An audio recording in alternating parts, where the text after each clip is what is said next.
அனைவருக்கும் வினோத் பரமேயின் பணிவான வணக்கங்கள். நம்மளுடைய வாழ்க்கை நிலை எப்படி இருக்கு அப்படின்றத கொஞ்சம் யோசிச்சு பாருங்க.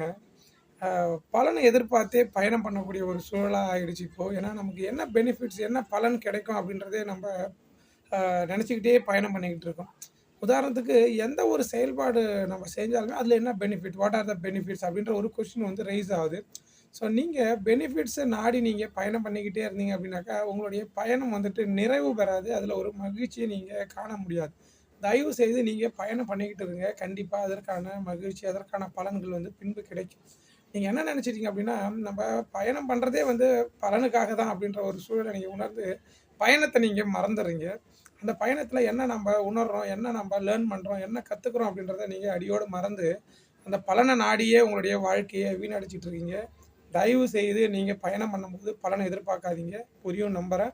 வாழ்க யோகம், யோகம் வரட்டும். அடுத்த பதிவில கண்டிப்பா சந்திக்கிறேன். நன்றி.